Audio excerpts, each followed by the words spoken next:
Hello, and welcome to the So You Want to Be a Marine Biologist podcast, where we learn about the ocean, share sea stories, and explore ocean careers.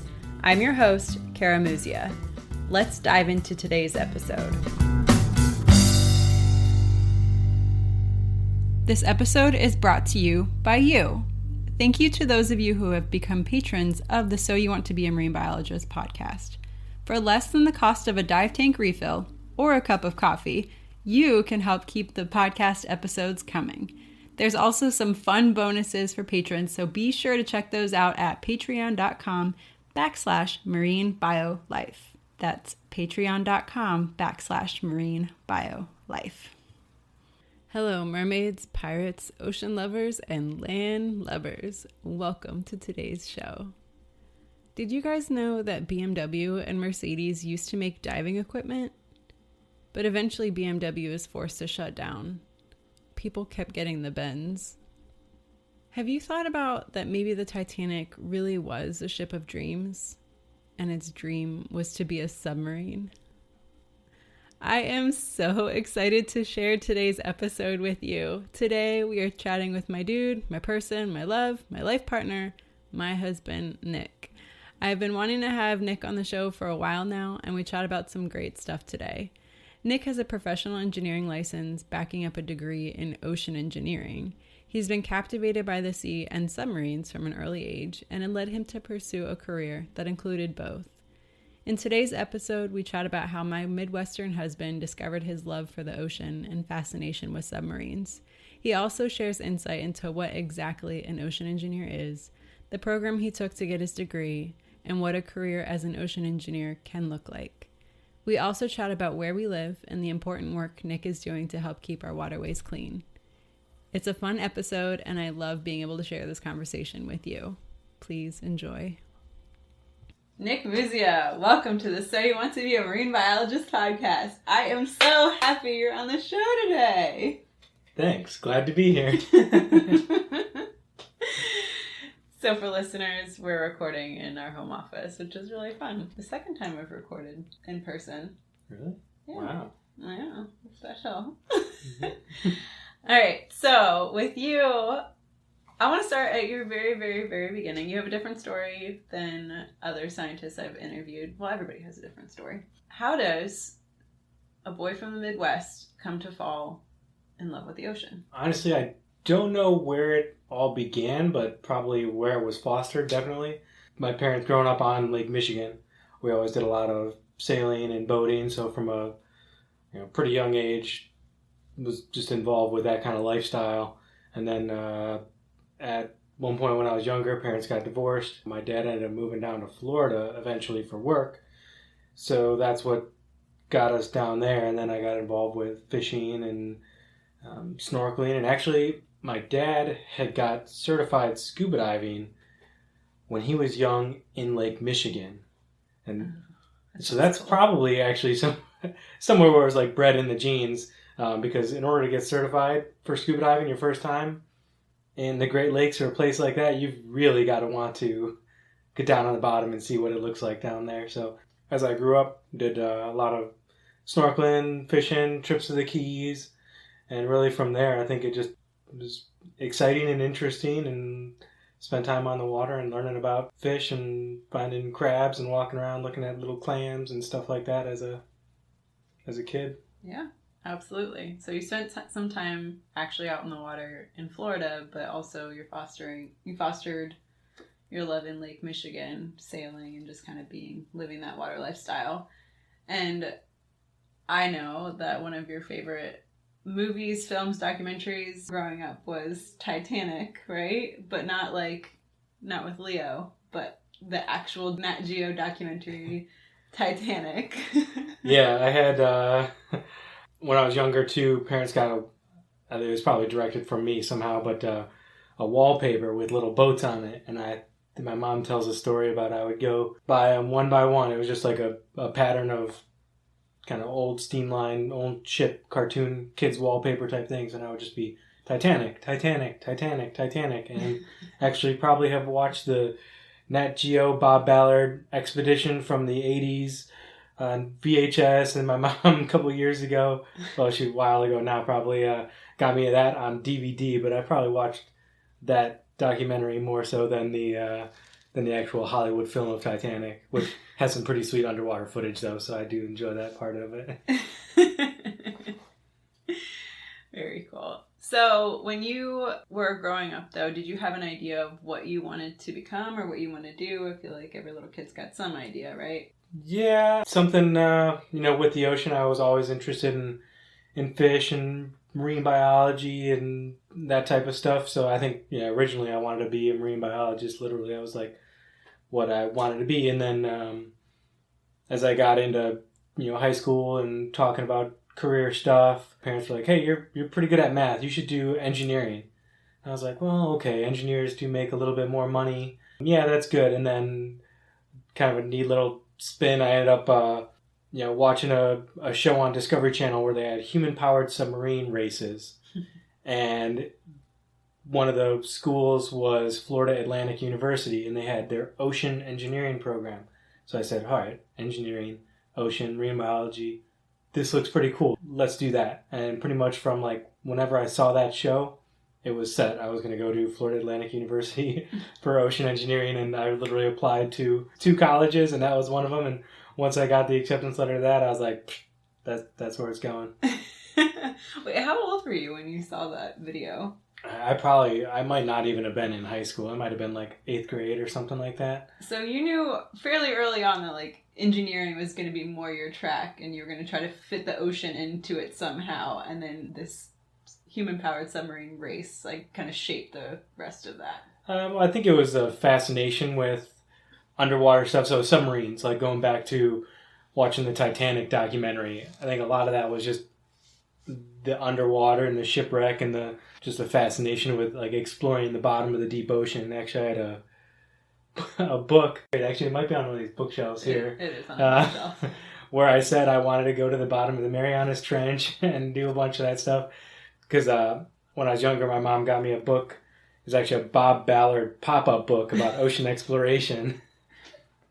So I think that's probably what stemmed the end. The only reason engineering was in there is because you need engineering to do that type of stuff, and the human-powered sub was engineering in the ocean. And I said, all right, that's what I like, so let's do that. And engineering, as it stands now, just generally folded into the fact that you needed those types of skills to do that type of activity. Yes. It's funny, that pop-up book, we definitely still have it, because I went to a luncheon 2 years ago now, and Bob Ballard was the speaker, and I couldn't get Nick to come because of whatever reasons, and not that he didn't want to, but anyway, so I ended up getting Bob Ballard's signature at this luncheon. Did I tell you to like bring that book to get him to sign it? Yes. Nick was like, can you bring it? Oh my God, it's like a... And I didn't even get a meeting. It was like friends of ours that got to meet him, got the book signed. So now Nick's pop-up book from when he was a child is signed by Bob Ballard. It'd be really fun to...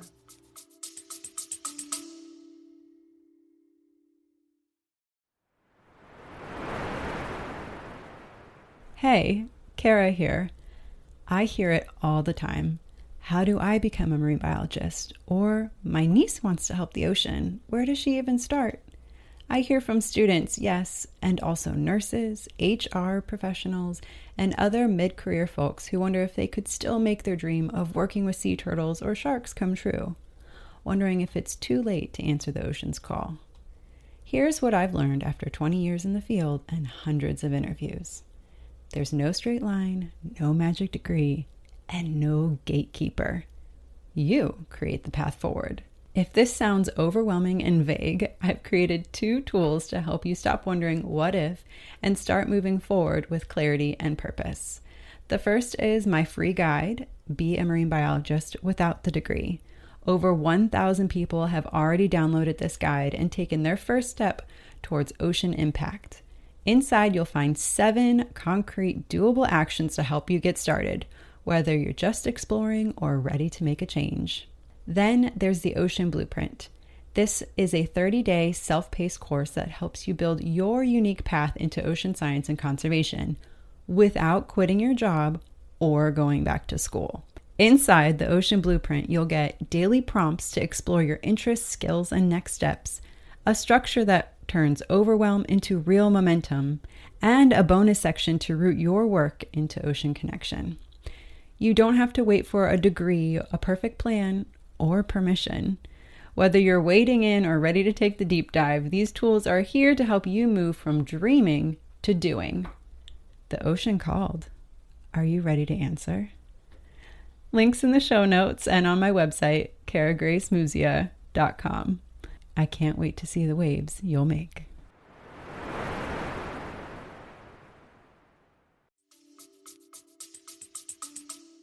Yeah, here it is, right? What's the date on this thing? When was it made? Printed 1992. Fun facts. Bringing it all full circle. So, you're going to go to FAU, you get in, you apply. What did it look like? Ocean engineering, probably the best way to describe it. And there's a couple different programs for ocean engineering around the country and the world, but it's pretty much engineering tasks in the ocean environment. So when you're doing construction, instrumentation, anything like that in the ocean, it's a pretty unique environment. So you've got to make things survivable, and it's got its own set of criteria that you've got to, and different factors that you have to factor in. So we did underwater structures, which would be similar to a civil engineering course, and pilings and stuff like that, but you're dealing with that in an ocean environment. In essence, it's several different layers of buoyant fluids or slurries. Civil engineering, for listeners, is traditionally what roads and bridges. That's like typical civil engineering ballywag. Yep. Okay. And then we also did a lot of computer courses, which actually I found pretty neat because I think I base a lot on logic, and they're extremely logical. So we did computer programming and circuits and electronics, because a lot of kind of ocean engineering tasks are actually with vehicles, ROVs, submersibles, ocean instrumentation, and science data collection. Mm-hmm. So we did a lot of electrical focus, which was interesting because we had some electrical engineering courses. Mm-hmm. And you'd always have half of the class would be what you'd probably consider stereotypical electrical engineers. And then the other half was our ocean engineers, because we'd all take, the curriculum was pretty set. So a lot of times we would be in the classes, there would be a third ocean engineers, because we would all take it the one semester in our curriculum. So there'd be these ocean engineers, 10 or 15 or 20 of us that were, kind of like surfer looking with board shorts that were still good at math. And then you get computer engineers on the other side of the classroom. So it was kind of funny. You could tell us apart always.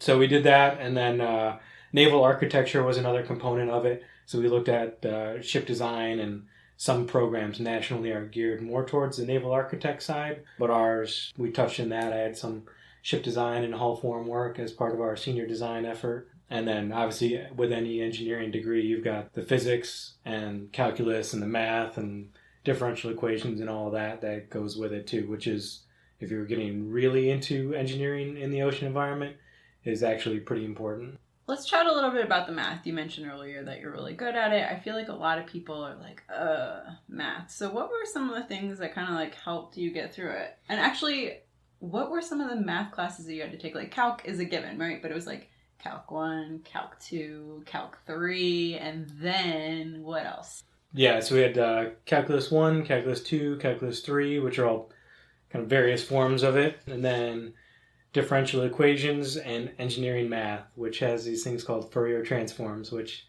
I don't do any anymore, so I have to learn all that. But actually with math, going into it in the college level, it is tough. And to be honest, I failed my calculus early on and had to get real stubborn and be like, okay, I'm going to do this.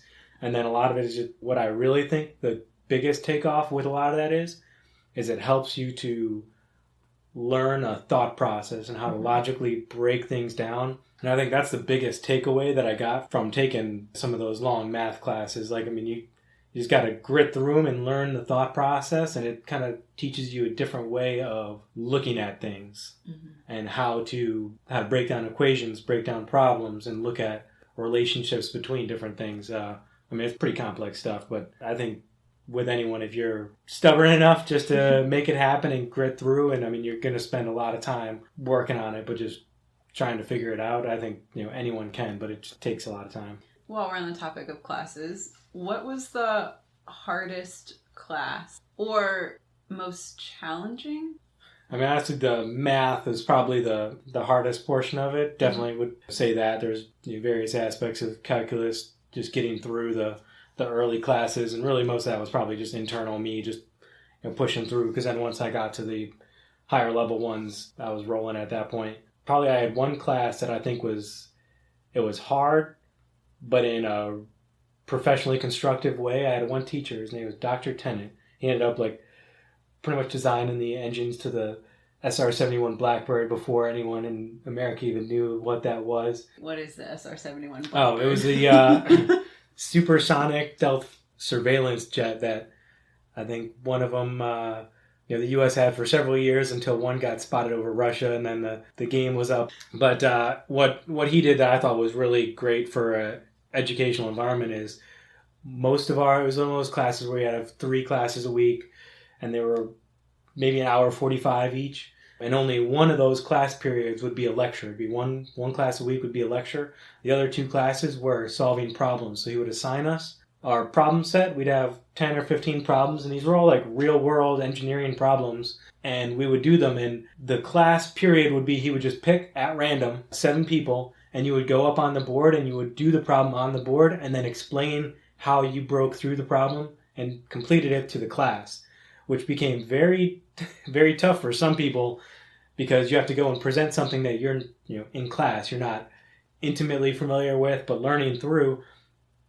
But really that environment made it extremely challenging, but it pushed us to really learn and really understand the material to a point where you can talk about it. And that was our fluids class. But that type of thing, and it was one of those where if you didn't do a good job, he would call on you more frequently. And if you didn't do your homework, you got the death stare, and it was bad news. But even if you didn't figure out the answers, just explaining where you got stuck, where you got held up, and how far you got or what assumptions you made to try to continue to move forward. If you did that, that was where he would grade you based on your approach and not just hitting a brick wall. And I think that was one that I really enjoyed because I'm just trying to push through and get through, and we learned a lot. In our class, we all got really, really close because we would study and do our homework problems together. Yeah, you've talked a lot about that class, and I think, it definitely made such an impression on you. I think it would on anybody. Hey, do your homework. Oh, you didn't do your homework? Well, you have to get in front of the class and explain how you didn't do your homework and how you don't understand the problem anymore. Or if you did do it, show me where you got stuck.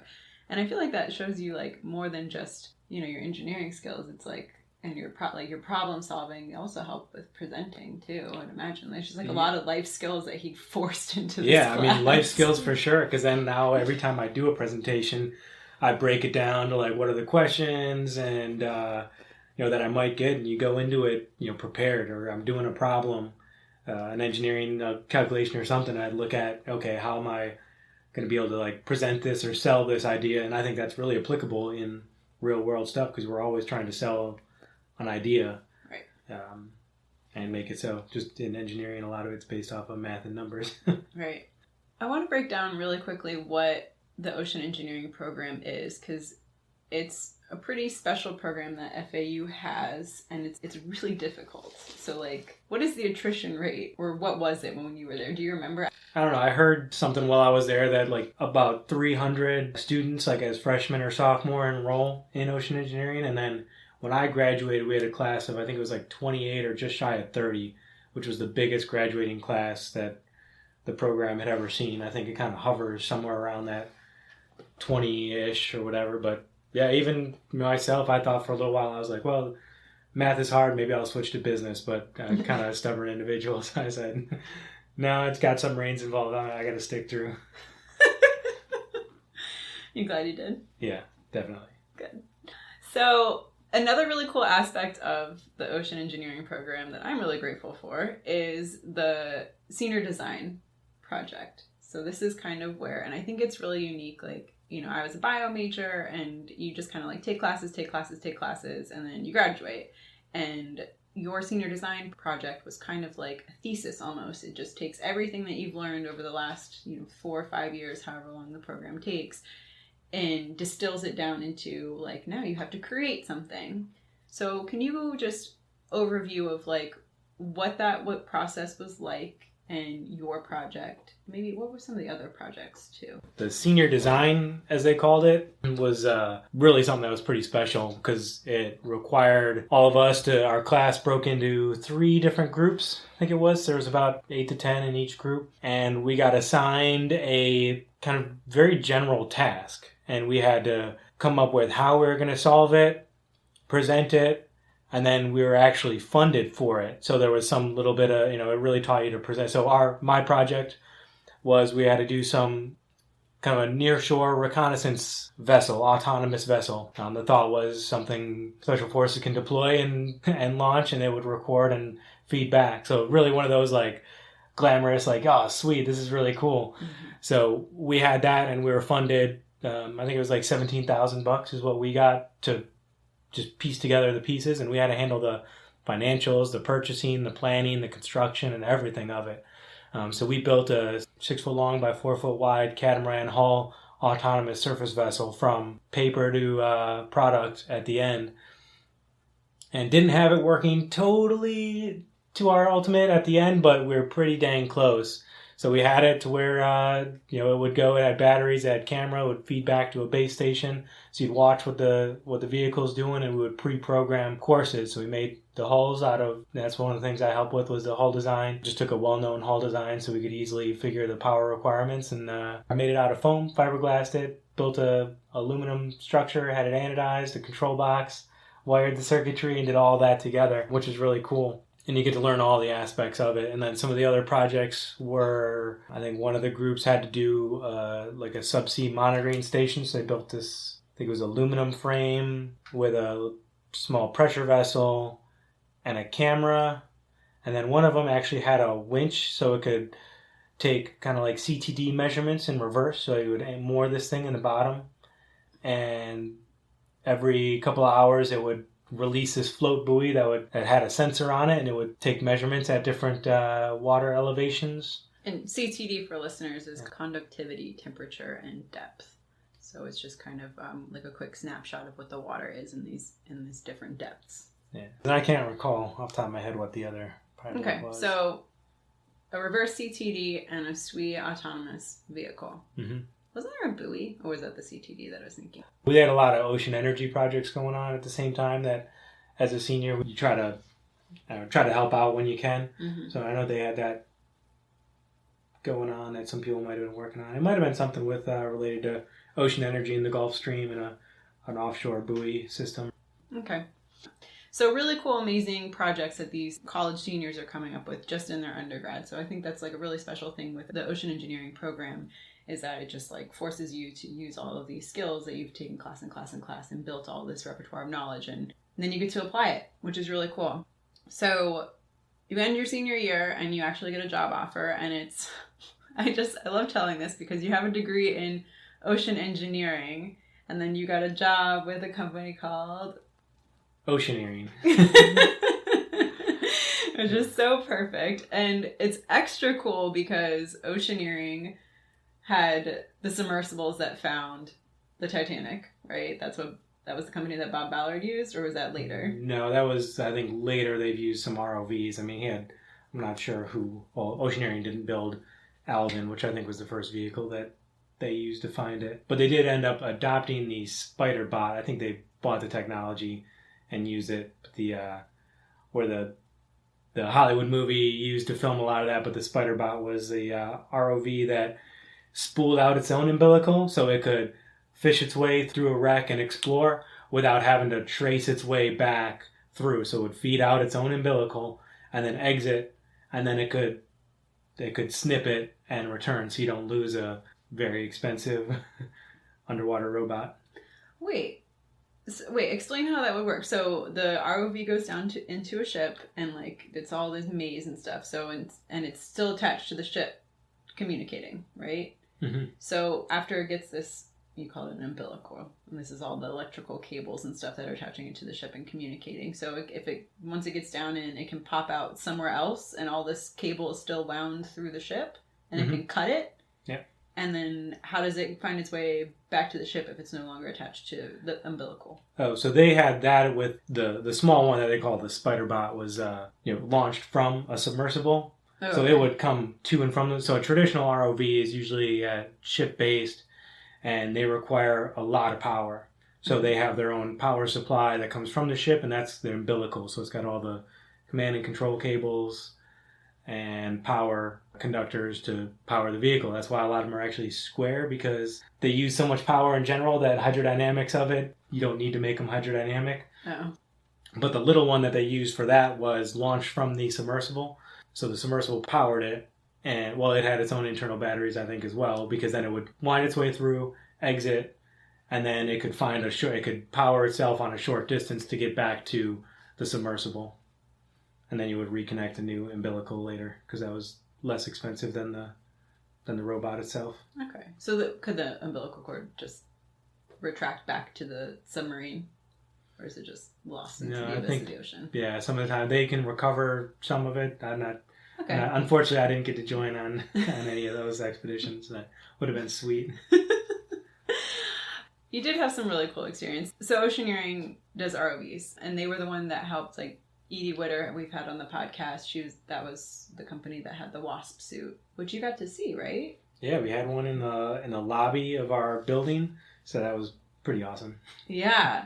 So what was it like working with an ocean engineering degree for a company called Oceaneering? What was your roles and responsibilities? So I started as just a mechanical engineer, because a lot of ocean engineering is actually mechanical based as well. Mechanical meaning engines. Yeah, well... and moving parts. Moving parts.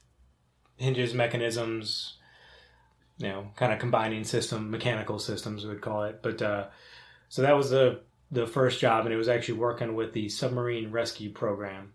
So we had a large vehicle that, in case the submarine went down, could go and recover the crew members from a submarine. Why is this important? I mean, it boggles the mind that this wasn't in existence until recently. But... Well, there's been various systems in place since predating World War II, and obviously, anyone, when they were designing subs, they knew they had to, try to find some way to recover, because one of the worst ways to go is probably to be stuck on the bottom. So that's been a pretty important priority, is to be able to recover people. Mm-hmm. And it's a much more challenging thing than people realize. I mean, maybe they do realize it is pretty tough to try to get down to the bottom and recover.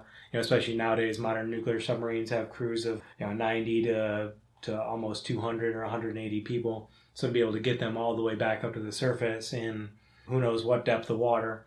So we had that system, and it had been around for a while. There's been several variations, but this was supposed to be the most modernized, fully capable system.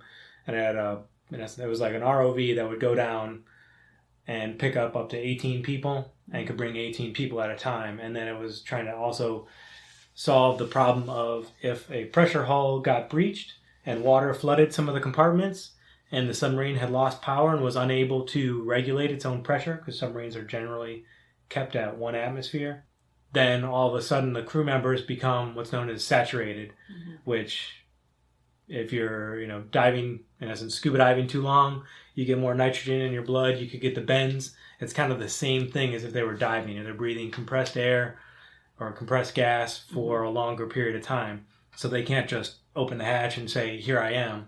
So they had a system, it was kind of like just a large saturated diving system that could unload the passengers from the rescue submersible and then decompress them so that they couldn't pop the hatch and come back to daylight. Okay, so I kind of want to break that down a little bit. So submarines typically keep their passengers, at 1 atmosphere, which is what we're at right now, right? Correct. Like we're breathing air on land, 1 atmosphere. Then you go down, for anybody that dives, you know this already, you go down to 33 feet. Now you're at 2 atmospheres, right? Mm-hmm. So 66, 3 atmospheres, so on and so forth.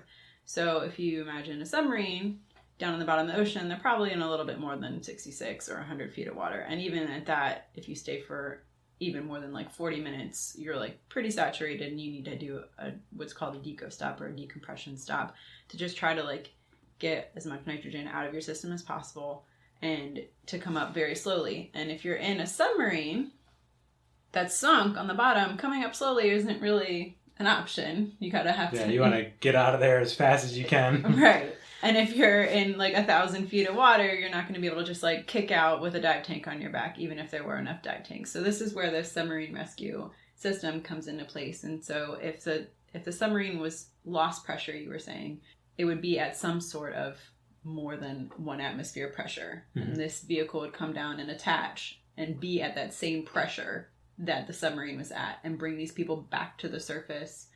Now, did it bring them back to the surface and keep them at that pressure and then put them on the ship at that pressure where they could do a hyperbaric chamber? Yep. Okay, that was my understanding. Yeah, I mean, there's various scenarios, but in general, yeah. Okay. So the idea is to, like, for this cool vehicle that Nick helped work on, to be able to hold the pressure that the submarine's at, keep these people at the pressure, get them on the ship, and then go back down for more. Because you said there was, like, 100 to sometimes 200 people on these boats, and if it only submarines, and if they could only hold 18 people in the rescue vehicle, it needed to be going back and forth a few times. Multiple trips, yeah. Cool. It's a really cool project.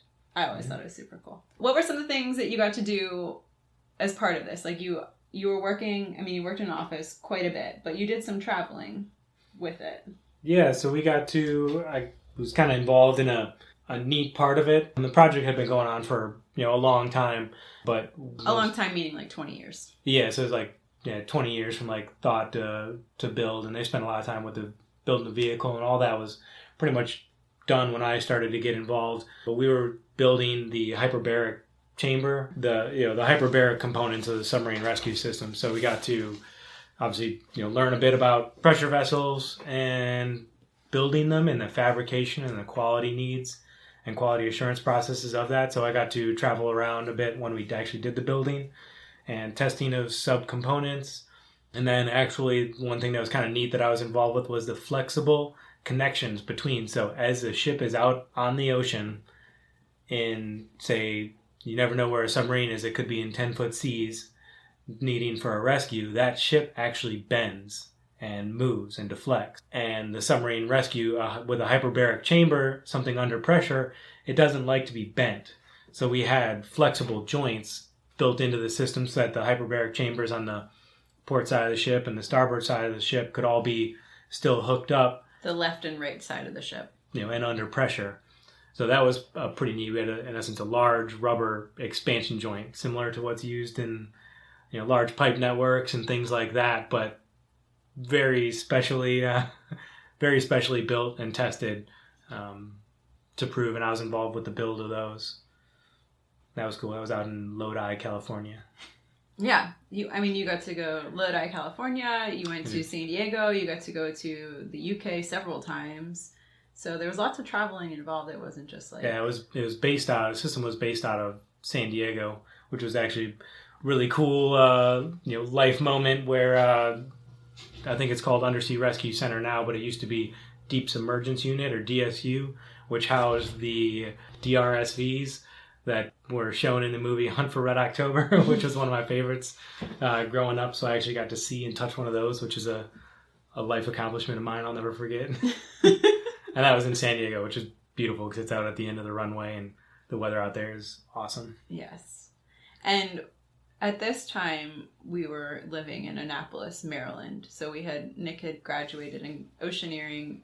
I guess not their headquarters, but this main office was in Hanover, Maryland. And so Nick ended up moving to Annapolis, Maryland. And that's where we were kind of based out of. And this is where he was traveling from and where his office work was. And then we decided to come back to Florida because of me. Listeners, you may not know this. I know I've said it a few times on the show, but Cold and I'll visit it. I like to visit it. I like living in the warm. So we live in Florida, and Nick is such a wonderful sport about it because we get to dive and fish and do all that. Yeah, so we do, that type of stuff, which is a lot of enjoyment. So it's like in the summertime, we just play like hippo mode, try to spend as much time in the water as possible. That's right. Like a hippo. So we come back to Florida and you get a job after a gap, you get a job with Martin County. And I think your job is super cool.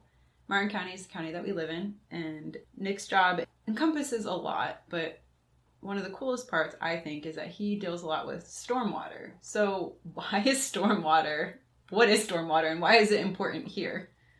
Yeah, so I ultimately got a job with our Martin County Public Works Department, and definitely took a switch, but living local is pretty nice and not having to travel. So I work with our stormwater portion of our field operations. So in essence, the title now is Infrastructure Maintenance Manager. I oversee our stormwater maintenance and construction program. So stormwater, which is neat because I now a little bit more in the water quality science side, and then infrastructure construction associated with that. So stormwater is important, especially in our area where water quality is a big thing. So in a saltwater environment, stormwater runoff carries nutrients and urban contamination into the waterways.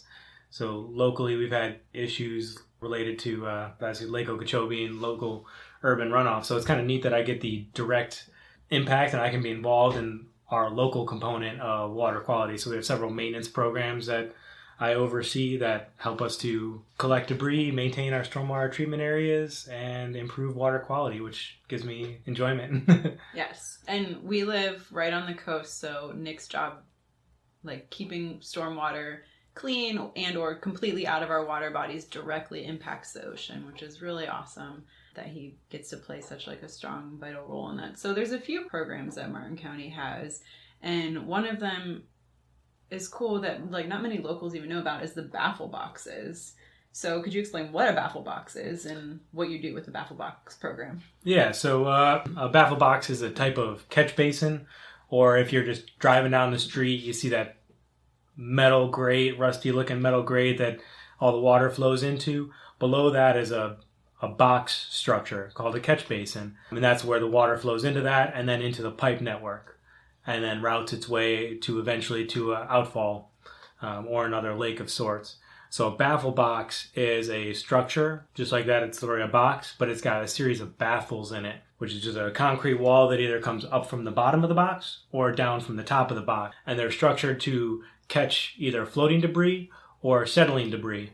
So they do a really good job of catching debris. And then we have a vac truck, which is a big truck with a 10 cubic yard or 12 cubic yard container in the back and a giant vacuum, and it sucks all that stuff up. So one of the things is as that sediment gets into the pipes, it can block things, cause flooding, and also nutrients from that sediment and leave debris, organic matter.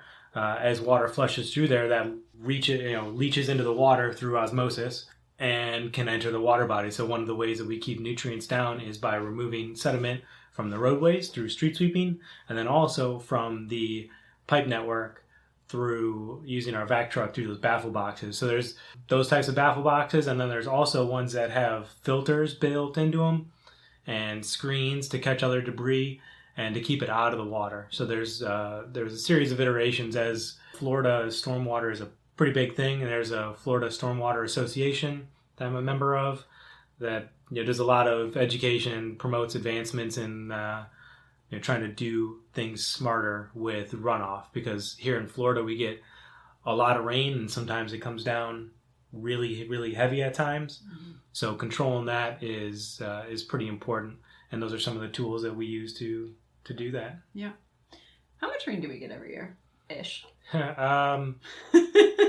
Rain's a little bit of a touchy subject for Nick. Yeah, so the 20-year running average is about 55 to 60 inches a year, but we have times like last year we got upwards of 120 or more inches, which is pretty much more rain than about anywhere in the United States gets, except for some portions of Hawaii and then very remote areas of the Northwest. Like Seattle gets everyone thinks of rain and they get like 35 inches a year. So we got 30 inches in one 10-day period last year. So we had a very rainy year last year.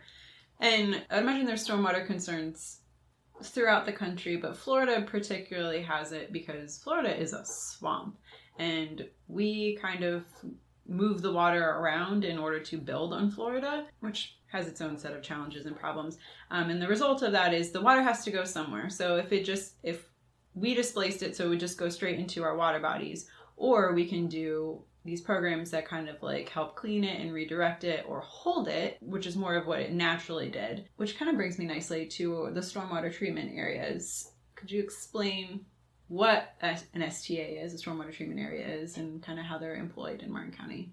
Yeah, so a stormwater treatment area, or STA as they're referred to, is an artificial lake. And the point of it is to hold water so that it can clean itself.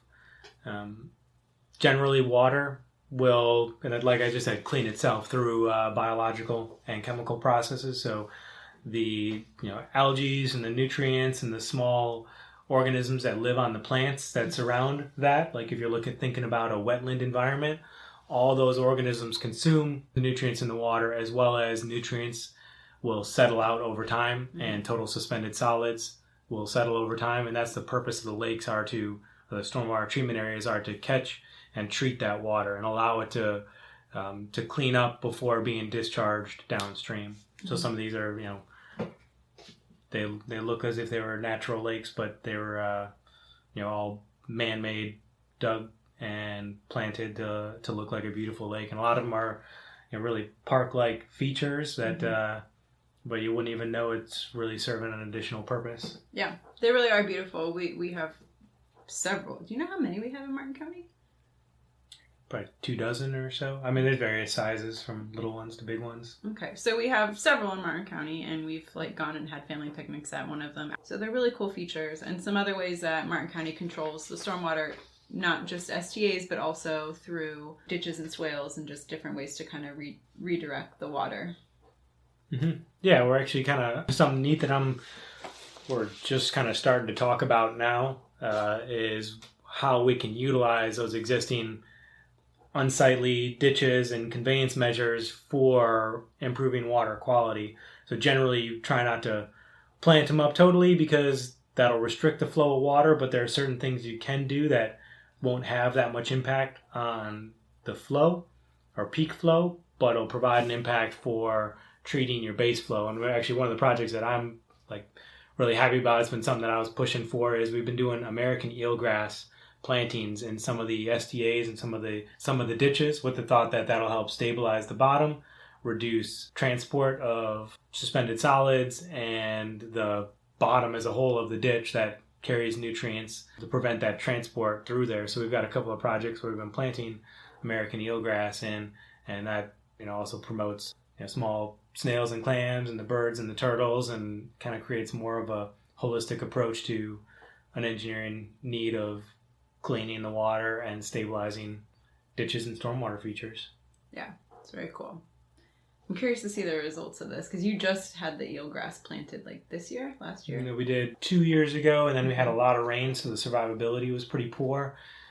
So we did an additional planting as well. So we've had, it's definitely been starting to succeed where it's been established. We've got one, I got to go check it out again, but a couple months back, it turned from just, small little plugs into, one was like a 12-foot by 6-foot thick mat of eelgrass. Because the other benefit to that, trying to look at natural solutions, because there are natural solutions out there, is the eelgrass can actually outcompete some of the other invasive vegetation that really becomes a nuisance. So there's one hydrilla, and what's the other name? We call it water cabbage. Yeah, water lettuce. It can create long strands and lump up and then break free in huge clumps that clog up drainage infrastructure.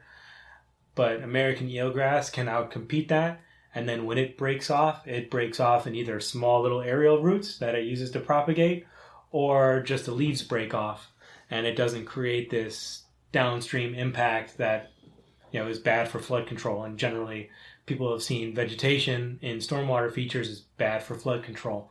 So we're trying to evaluate that and break that thought by trying to pilot a project with this American eelgrass to stabilize the ditch banks and outcompete some of these other vegetation that generally is treated with either mechanically removing it, which is very expensive, or chemicals, which just aren't good, so we try to not do that. Right. We've touched a little bit about water lettuce on the show, about it can choke out ditches and, like you mentioned, cause issues clogging these flowways, which is important. like you said, it's very expensive to mechanically remove, which Martin County mostly does mechanical removal, right? Mm-hmm. But the state maybe doesn't have the infrastructure or the personnel or the money or whatever it is. So predominantly, a lot of it gets sprayed, and it's not great. Not the best way to combat it. So I like this idea of like eelgrass. It's a natural grass that grows here, and it can outcompete this invasive nuisance species and help our water quality. Mm-hmm. It's a very cool thing. So we talked about STAs, we talked about the baffle boxes. What's like one other aspect of your job that you like that kind of surprised you before moving into it? I mean, something that was interesting that I never would have expected is just the sheer volume of different things that a public works department would do. Like, I took it for granted totally until I got involved in the stormwater aspect, and now I see the bigger picture about all the small things that make up public service in an urban area, between utilities, landscape maintenance, roadways, stormwater, and all that. That was a pretty big surprise to me, but it's kind of cool because I can actually have a direct impact on our stormwater and water quality by helping and directing maintenance of our stormwater assets. Very cool. I think your job is super cool and important.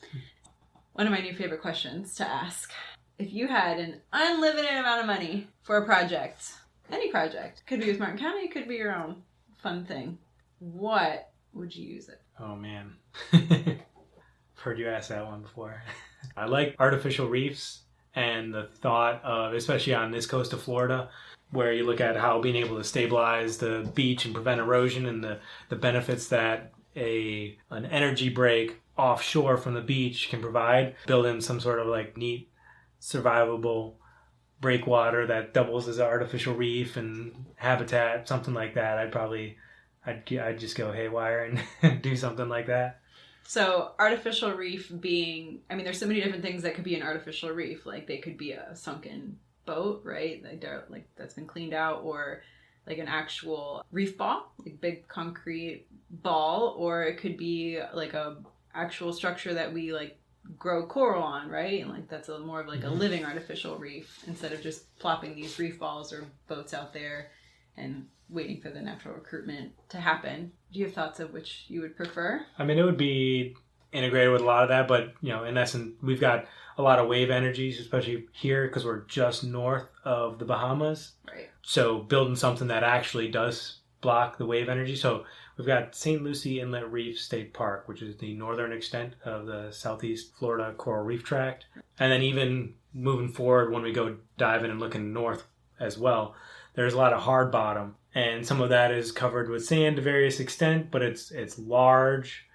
It's maybe like just sheets of rock, worm rock, limestone, it's huge rocks.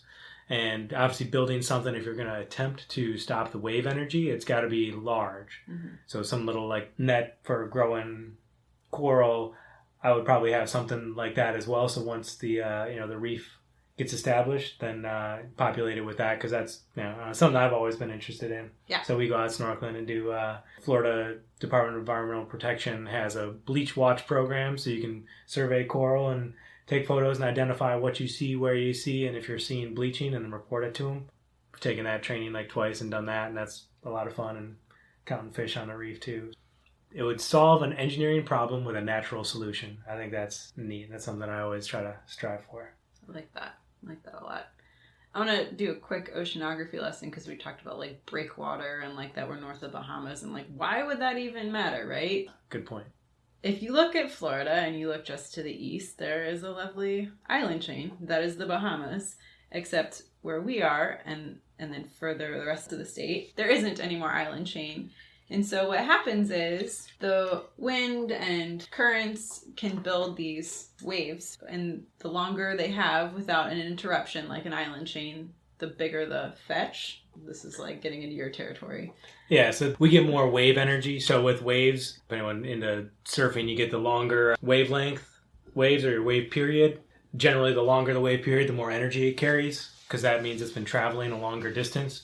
So if you're near an island chain or surrounded by land farther, or like not too far off the coast, you're not going to get those long period waves because it's being blocked or blocked by some landmass. So south of Florida, you get the Bahamas that block it and other features. But on the north portion, we get occasionally, and then up the rest of the way on the East Coast, they'll get more wave action because the waves can actually travel the whole distance of the ocean or long portions of it and build energy, and you have constructive wave interference. So a wave will build on a wave, and then you get more energy. So we have actually on our end a decent bit of beach erosion and a barrier island, so it's constantly changing, but with renourishment. I know they do a lot of monitoring of the current hard bottom, but that's why, because of wave energy, that's more important here. So areas that, like Hawaii, they get big wave periods because they're surrounded by ocean. You get long fetch where the wind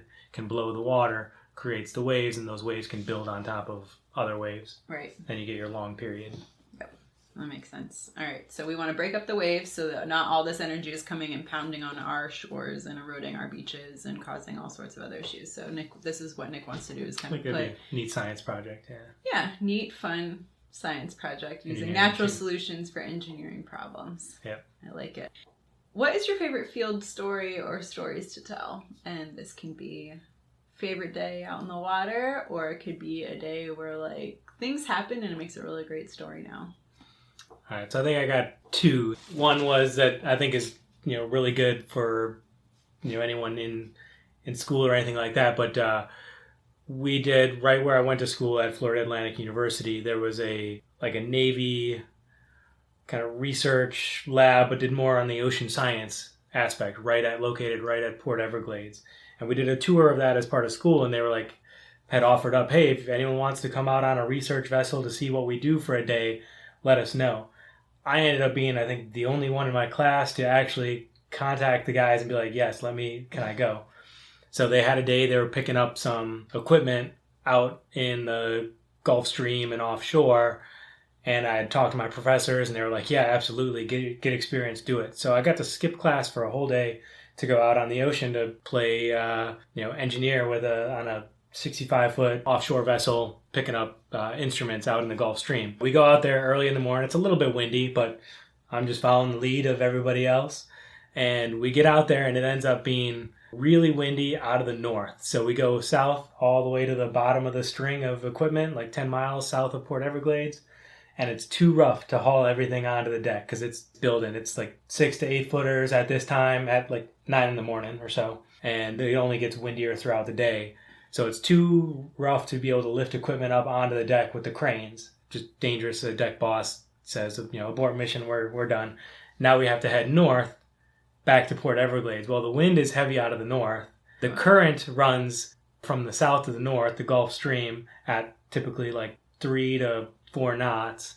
And we've got to go 10 miles into the wind that's lifting up all the water and creating really bad waves. So it ended up being like 12-foot waves, and the point where we have this like 3-story, 65-foot research boat with cranes on the back, and I'm in the wheelhouse sitting talking with the captain, and it's like Deadliest Catch. He's got his windshield wipers going, and the waves are just hitting this thing. And I was like, oh my God, this is just like I see on TV.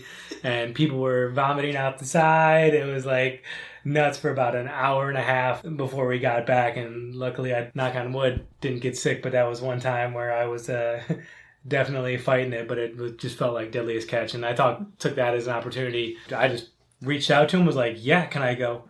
And told my professors that day, I was like, hey, can I miss class? I've got this opportunity. They're like, yeah, absolutely. Go learn what you can learn, get some experience. And that was a good opportunity. Probably the other story was like a feel-good opportunity. So as I grew up, always watching Shark Week and stuff like that, fascinated, watched all these like South Pacific ones with white-tip reef sharks. They always look so docile and nice, and they're kind of cool looking face, and always wanted to see one. It was like one of those that, just wanted to see. I don't know why. Those like blue sharks and sand tigers are probably the other two that I haven't seen yet. But in between Maryland and Florida, we took some time and went traveling and ended up doing a marine conservation program in a remote northeast portion of Madagascar called Nosy Be was the island. And there was a marine preserve there called Tanakeli Marine Preserve. And this was awesome. The reefs were really good. It was protected by two things. One, it was a marine park, so it was protected by The law. or protected by the law and regulation. But really that didn't matter that much in that area. But what it really was, it was separated like 6 to 8 miles from the nearest land body. So there, most of the fishermen all are on canoes with rice bag sails. So it provided a kind of a natural boundary as well, which huge fish. It was just spectacular. But we were swimming one day and all of a sudden see this like 3.5 foot shark cruising along the bottom, signature white dorsal fin. Was just like, oh my God, it's a white tip reef shark. And we followed it around. It was just one of those pretty awesome moments. It was. And I followed it and got, video, but obviously kept my distance and just kind of tracked it as it patrolled in and out of the crevices on the reef. Yeah. And we also saw a leopard shark there too. Yeah. It was a really special spot. Yeah, that place was awesome. Very cool. Great field stories. At the end of each episode, I'd like to leave the audience with a conservation ask to go forth and take into the world, into their lives. What would you like my audience to take away from your episode? I'd probably say, I was thinking about this, one thing that I think I've tried to do that I think everyone can, all you gotta do is is try to find ways to either be smarter, helping the planet, reducing waste, doing things environmentally friendly in your everyday field, even if it's not something that's related to environmental science. Like if you're in journalism, maybe write some more about the ocean or trying to communicate that. If you're in construction, finding ways that you can reduce waste or, control runoff and, manage that. If you're in property management, how can your property be more environmentally friendly? Pay attention to green infrastructure, what you're doing with runoff. I just try to factor... And spraying. I want to say that for property management because I see so many of these big homes on the water that spray. Yeah, what goes on in those little things that seem like they're part of everyday practice just because we've been doing them for a long time. But evaluate and think about ways that you might be able to actually save money and make things better by changing how we do things by either consuming less or producing less waste. Great ask. I love it. Thanks. Well, thank you for being on the show today, love. Yeah, you're welcome. Thanks for having me. Hey, one more thing. Do you want to dive more into the ocean and marine biology? Need a little guidance on ocean conservation? Head on over to marinebio.life/resources. We've got book recommendations, job posting pages, conference suggestions, and ocean-friendly products. All recommendations have been personally vetted by me, and I will continue to add to the collection as I come across cool things to share. Head on over to marinebio.life/resources to learn more. See you over there. Hey, do you want to help the oceans? Have you considered a career in marine biology, but maybe just aren't sure where to start? Head on over to my website, marinebio.life, and subscribe to my newsletter. When you subscribe, you'll receive a free PDF download where you'll learn the 7 steps to becoming a marine biologist without the degree.